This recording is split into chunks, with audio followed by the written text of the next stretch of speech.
say something about we parents, we're talking about, yes, we are older than them, they have to respect us. But I want to say that in the Bible, I think the Bible said that we parents should not make our kids to go hungry. You should not provoke them. Because I'm older than you, because I'm your elder, does that mean I should be taking you for granted? No, it shouldn't be like that. But at the same time, the Bible said that we should respect our parents and our elders. So, as the parents, as I'm respecting you, doing everything for you, you shouldn't make me go hungry too. So that's my point. Praise the Lord. To round it up, whatever you do in your life, whether you are a youth, you are an adult, you are an elderly person, you are a pastor, you are a floor member, do it as unto God. Thank you. That is I think that's just it. Sorry, I will have to take. Okay, brother. I'm sorry. It's just very simple. You said respect is reciprocal, right? I'll tell you another one. 2 wrongs don't make a right. Alright? So I'm not even going spiritual or anything. 2 wrongs can never make a right. And always exude a positive vibe. You know, people around you will know that this person is positive. You know, don't go about when someone exhibits a negative vibe towards you, and then you also, you know, it doesn't work that way. You know, once you have a positive vibe, all the people around you will know that this person is not negative. It's that simple. Praise the Lord.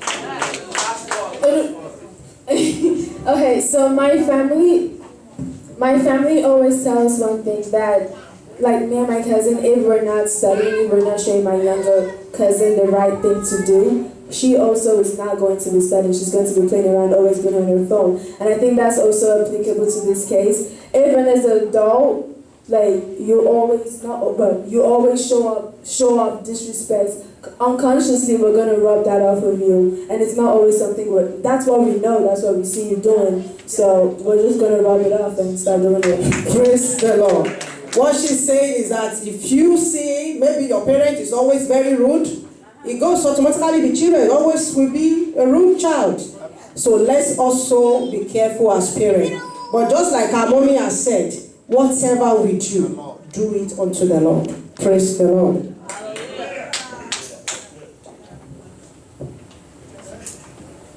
Okay,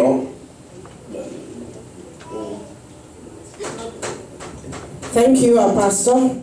So the next topic, Mommy Ajimo Taraija will come. Praise the Lord. The next topic is about indecent dressing, and I want somebody to read Genesis chapter 3 for us. Genesis chapter 3, 7 to 10. Somebody should just read for us. Then the eyes of both of them were opened, and they knew that they were naked. And they sewed fig leaves together and made themselves coverings. 8. And they heard the sound of the Lord God walking in the garden in the cool of the day. And Adam and his wife hid themselves from the presence of the Lord God among the trees of the garden.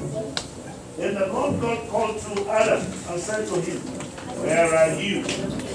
Verse 10. He said, "I heard your voice in the garden, and I was afraid because I was naked, and I hid myself." Thank you, sir. We are talking about indecent dressing here, and what do we mean by indecent dressing? I don't want to take our time. When we dress and we expose our bodies, or we dress provocatively, you just want somebody to notice you. And I think the essence of dressing is just to cover ourselves. Somebody said we will buy handsets and we will put it in a cover. But when we want to go out, we go out almost naked. Especially this season, I'm talking to the youth. This season, they said it's summer. And when you go out and you see people almost half naked. That is what is called indecent dressing. And the only thing that clothes are meant for is just to cover our nakedness. But now, the nakedness are being exposed for people to see. And that is what is called indecent dressing. The only thing that happened to Adam and Eve after they have sinned against the Lord was that they had to go and cover themselves with something. And they told us in verse 8 from where we read, no, in verse 7, that they said they were naked and they made themselves things to cover themselves. Why did they make those things? Just to cover their nakedness. And it is the same nakedness that we take around today. So, what indecent dressing is when we go out and we dress for people to see our nakedness. But as much as possible as Christians, whatever you want to put on, even if it is summer, sometimes we went to, where is this place now? No, Ocean City, no? At the beach, yes. Where did we go? Ocean City. We went there, and at the time, my husband said, I have to leave this place and go into the car. Despite the fact that we were at the beach, it was very, very uncomfortable. If we now take that from the beach and we are going to the store and we have to dress like that, you see, thousands of people will meet us on the way. And the next, see, when you dress like that, what do you think we are doing? We are calling attention of people to ourselves.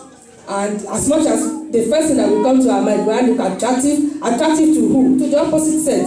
And by the time you leave that place, the person will look at you and say, this person is beautiful, but she's not a wife material. Those men that we think we are trying to dress to impress, they will tell you they can't bring you in. You are not a wife material. But when they are going for a party, they call you because they know you are going to go there to seduce. So, youth, it is good for us to dress and dress well. What is dressing well mean? Covering ourselves, covering our nakedness. So that when we just walk by somebody, he doesn't look back and say, wow, who is this person? And the next thing is, thoughts will begin to flow in the heart of the person. The Lord will help us in Jesus' name. Thank you, ma'am. Who was that topic?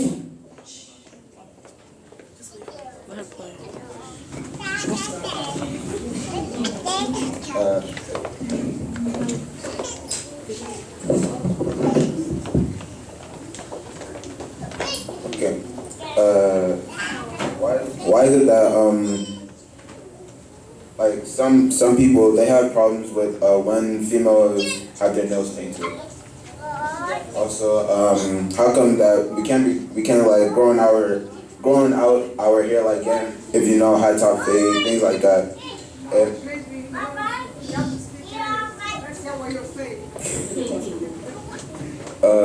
Who knows what a high top fade is? High top fade? Yeah, high top fade. Like semi bun. Yeah, like a haircut, like something high. But on males. Like why is it unacceptable when males have that type of hairstyle? Or when they want to have like jerry curls and things like that. Yeah, braid the hair, things like that, yeah. So are you asking that question? Yeah, I'm asking that question. So you're trying to know why men cannot do okay. Things like that, and also have what? Because we want you to understand and get clarity on all of this thing. I don't know if parents will understand the question he asked. Yes, okay. Good morning, church. His question is that while the young boys having a haircut in high time, the reason why we as parents don't like it, people stereotype you all. Yes. You understand? When you have earpiece, people look at you as criminal, even though you may not be one, but they don't know where you're coming from. They have no idea at all. They say, oh, look at him. Maybe they think you went to prison and you haven't been to prison. You're coming from a good home. Sagging? No. That's not how we were brought up. So when we see our children, boys and girls, dressed in a way, that's the reason why we will not you all. Thank you. Okay, so what if I'm wearing a suit and I have earrings? What does that say? I won't answer that directly, but I'll give you an example of something that actually happened. there was an interview some few years back, 2007 or 8, to pick the best people with master's degree. Among 12, we needed 3 to be given a scholarship in our department for PhD work. The 12 came, and there was a particular young man. Of course, when they were coming for the interview, they knew they had to dress up properly. But there was a particular young man. We had about 12 metrics to score them, understanding of the subject matter, etc. The guy scored A+ in most of the technical and other things. But in areas of presentation, nearly all of us, about 7 of us who are graded him very low. Believe me honestly, after he left, when we were reviewing the numbers, we all sat down. Why is it that the best candidate is scoring about the middle? Because in terms of what we call them for, engineering, that guy was the best. But because he scored lower on about 5 other people, dressing, it was okay, appearance, the memo, he had, this braid, and his own was like all this stuff, and he had so many things I don't want to describe here. We made a decision that day, and if not because of some of us, we will not have been there, that we will invite him back and discuss with him why he will not be invited among the 3. Believe me honestly, the boy graduated in 2010, and I've seen him so many times. He works with the Department of Energy now. He's neat, because he told us that day, and I will repeat, my dad has always been telling me that your presentation is what people look at you about. This has shown me that however brilliant I am, my presentation to others is what is the first thing that I present, that I give to them. And from that time on, he told us, believe me, if you give me this job, I'm going to remove this, I'm going to remove this, I'm going to do this, and he did. And he turned his life around. Is he a wrong person to be dressing like that? I will not judge him. God knows what he does. But the point is, to others who are looking, just like Amoni here said, that is the first impression. And the first impression lasts. If not because of one other person who was joined by me, he started it where I said, look, we got to call this boy back and tell him why we may not include him in the 3. He was the best.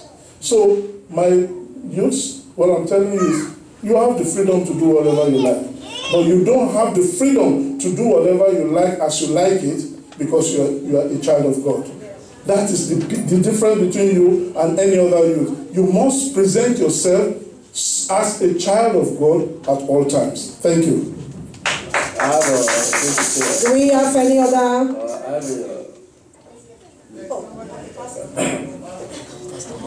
I have a thing to say about what Uncle has said. Despite the man not getting the thing because of his appearance, we cannot live our lives depending on what other people will judge of us. I cannot continue to do things because this person might find it as wrong. But in my eyes, if I like it and I'm comfortable with it, I cannot continue to depend on what people will think of me. That's not how to live a person's life. Okay, praise the Lord. But still, I understand the part that you have to do. You have to mix it with the Christ too. But at the same time, you want to do you and not say what she would think of me, what he would think of me. You just want to do you. Yes, but still have Christ in the back of my mind and have him the way I'm doing it. But at the same time, not depend on other people to control what I am doing. Exactly, because this is you. Let me ask you a question. Now, as we are here today, as a youth, what's your yardstick of living? What is the standard by which you live your life? The worldly standard, about the standard of God?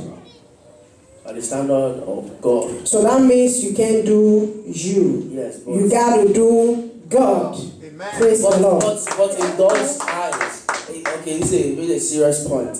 In God's eyes, in certain things that certain Africans' homes might not like, in God's eyes it's okay. Having a certain hairstyle, God in the Bible never ever said anything. Don't have a particular. But in African's home, they will use the scripture to say this about the certain hairstyle, or they will use scripture to say earrings is not good. But in the Bible, there's not a verse in it. There's not a verse in it that said that is wrong. Okay, so like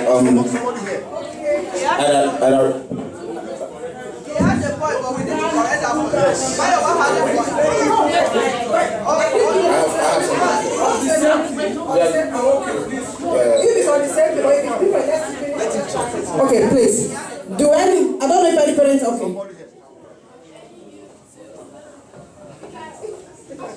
Praise the Lord. Mayowa, you have a point. There is not a particular place in the Bible. I remember Samson had a grow hair. And we learn in the Bible that the hair was his strength, right? But I want to correct the point that this day, not you particularly, the first person is God. The second point is the environment. The point that he gave, that particular guy had the opportunity that they talked to him and he got the job and got changed. Not everybody has the privilege. What if he doesn't have the privilege that they call him back and talk to him? How many of the youth are in the streets due to that cause? They are best students, they are brilliant, but because the way they appear to people. You understand? This is the world. Though God is in heaven and we are walking towards heaven, but why not we take care of what we are saying now in conjunction with what we are walking towards in heaven? You understand what I'm saying, Mayowa? There's an adage that says you will be addressed the way you dress. Like me as a mother, I am going out and I'm wearing a pant. What did you expect me to tell a young girl that I'm bringing up? Will you wear a pants and going and I was like, come here, come and change. I was like, Mommy, but you wear this yesterday.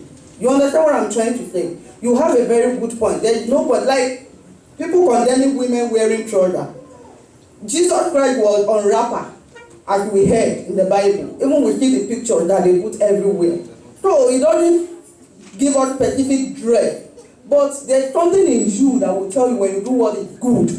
In you, like me, I have it in me. I don't know of every other person. When you do what is good, you will know. Praise the Lord.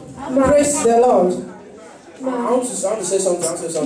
On Friday night vigil, pastor said something, and uncle or my friend Toby said it. Told me. Assistant pastor. He said that, but pastor said that Jesus does not look at. It's 1 Samuel 16 verse 7. But the Lord said to Samuel, do not consider his appearance or his height, for I have rejected him. The Lord does not look at the things people look at. People look at the outward appearance, but the Lord looks. Praise the Lord. I remember that passage, we used it for the vigil, and I tell you, I knew you guys were going to bring it up. Now let me describe how the Bible described David. The Bible described David as a short man, a rowdy man, a man that if you look at him, he might look dirty because he walks mainly on the field. That's what the Bible was telling Samuel. He's short compared to the King Saul, who happened to be a giant. Now, if you're looking at that height of Saul, you won't pick David as a successor or a replacement. But the appearance matters to God. Do you know why it matters? The Bible talks about our body is temple. So that means wherever he's going to dwell is very important to him. And now let me tell you, eating meat is not a sin, right? But the Bible said, if that eating of meat will cause someone to fall, he advised, don't eat it.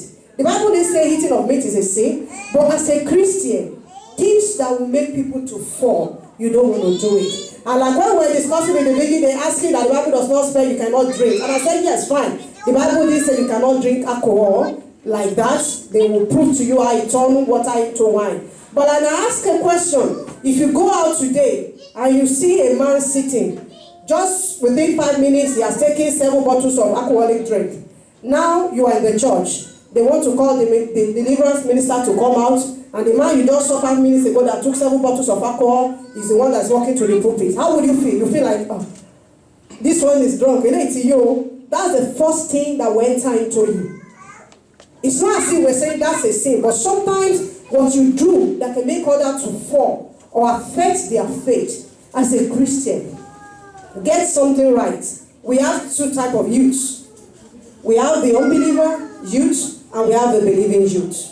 Now, what is easy for the unbelieving to do should not be that easy for believers to do. We are in that world where things that looks right at the end of it is still destruction. Like my sister said, what if that guy didn't have the opportunity to be called? He missed that destiny forever. And how many of such opportunity have we missed? That my brother seated with a child. You see, most of these things, the way you think, I tell you, is a youthful exuberance. Over time, you get over it. My brother that is seated there, when he was coming to the US, he has his hair braided. He has all these things you're talking about. And one day I asked him, I said, Kule, why did you take off? He said, Auntie, I won't get good jobs. He's there. He's a married man today. He's a father today. You know, if you ask him if he can do it now, he will tell you no. He's an IT guy. He's doing well now. He will tell you no. But in those days, did he see it as anything bad?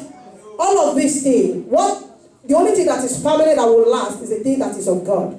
And that is why you see some parents have been in your shoes. They've exposed themselves before. But now they can't do it anymore. Why can't you do it anymore? Like my mom was telling me this morning, that the way they put lipstick, these children is wrong. And I say, wow, a 75-year-old woman telling a 15-year-old girl how to put lipstick. I said, Mommy, why don't you wear those underwear your mother used to wear in those days? I said, please, leave these children. Don't bring your fashion into their world. Oh. I was telling her, leave her. How would a 75-year-old man telling a 15-year-old girl how to do your hairstyle, how to... But have it at the back of your mind, you're a child of God. So it got to be different. Don't do you. Do God.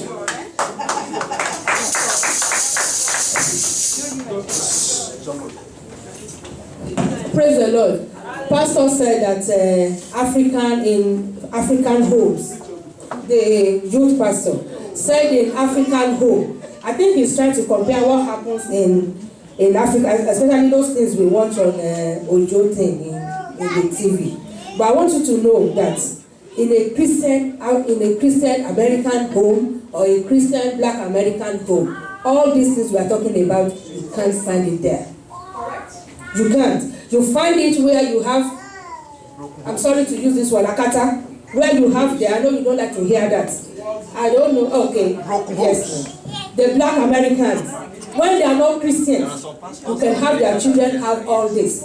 Go upstairs and see those people there. Have you ever seen any of them coming to church with this thing here and here on their head? No. Why? Because though they are here, they are Black Americans, but they are Christians. But for those people that are not Christians, it's very easy for them to practice in their homes. And if we now have those people that are Christians that are still practicing this in their homes, I mean, they still need, by the time they get to know more about God, they will know that this thing, they have to shed it. Somebody said here, you will be addressed the way you are dressed. If you go out and you want to preach to somebody and the person is looking at you, I have my own hair like this, and yours is like, you are coming to tell me about Jesus. I will tell you, first go and talk to yourself about Jesus before you talk to me about Jesus. So, portray that to your Jesus. It's inside of you, right? Because your argument is Jesus is not outward. He doesn't care about what we wear. Jesus does. The Lord will help us. Thank you for that, man. I think I heard you somewhat mention it, Uncle in the pink shirt back there. He said that some pastors, they have earrings in their ear too, and they wear shoes and they say, what do we have to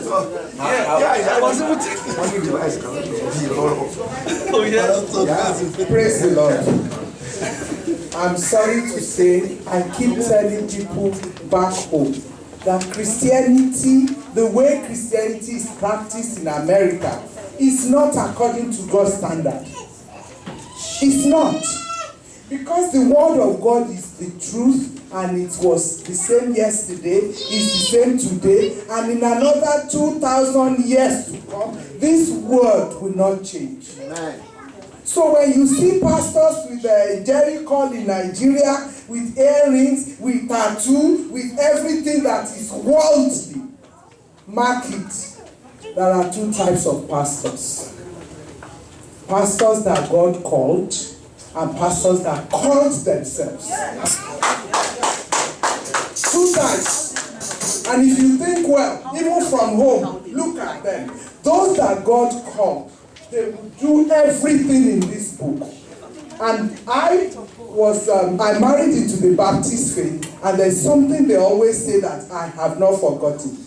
Anything that is in the Bible is not what they want to practice. So if there's a pastor that is doing things that are not in the Bible, that does not support the Bible, that does not encourage the congregation to practice the word of God, it's most likely he called himself. Praise God. I have something to say. I have something to say real quick. 1 minute. Yes. First of all, I want to commend all of you guys, youth. You are hearing it from the foundation now. And I pray that the Lord will illuminate your minds for you to reach the pinnacle of that success that God has ordained for you in Jesus' name. Let's look at the first book of Samuel, chapter 15, verses 22 to 23. If you read it, if you have it, please read. 1 Samuel 15, 22 to 23. This is very germane. And Samuel said, listen. Behold. To obey is better than sacrifice. To obey is better than what? Sacrifice. And to heed than the fat of rams. For rebellion is as the sin of witchcraft. And stubbornness is as iniquity and idolatry. Thank you. God bless you, our pastor. See, what we are saying here, it's not about you. It's not about me. It's about the word of God, just like our mom just said there. We don't want to say that we are not going to obey, so that this thing that is said here will not be our portion. That we are stubborn, we are rebellious, and that we are practicing idolatry. No, witchcraft. It's like witchcraft. We are not doing that here. So don't think that you have your own way, or that you are not going to follow what somebody did. We are not doing that. We are doing the word of God. We want to follow it through the last letter. And by the time you do that, sky is the limit for your success. Praise the Lord. So about the man that didn't get the job because of his haircut. So personally, I feel like if you do everything in moderation, like as a girl you wear spaghetti strap and you have your nails painted, not claws, but you have proper nails, and God sees your heart, He knows you're with Him, He's going to guide you, He's going to help you. If it's not for Him, if He doesn't want that, the Spirit of the Lord is going to minister to you. But because our parents personally, they don't want that, they're going to force it upon you.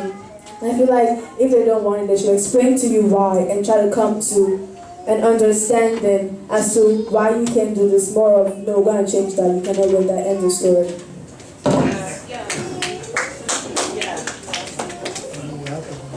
Praise God. I want parents to listen to this news. I've had this discussion with several parents, whether in this church or the church where I served before. We have to have a balance. I'm speaking because of what Mayowa said and what Bukayo said now. Mayowa said, older people, I don't want to say parents now, they want you to do what they think is good for you. But I want to do what I think is good for me. Honestly, it's a very perfect thing. And this is where the balance comes in. parents, let us look at our children and give them a little bit of what I'll call respect and understanding. At least you give back to them. You also know them as they are growing up.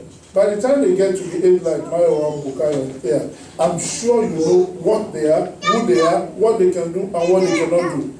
But when you now start seeing some influence of the environment on them, the haircut they're doing, the piercing of nail, piercing of nose, etc. like that, I think we should be careful not to get them to the stage where Bukayo and Mayo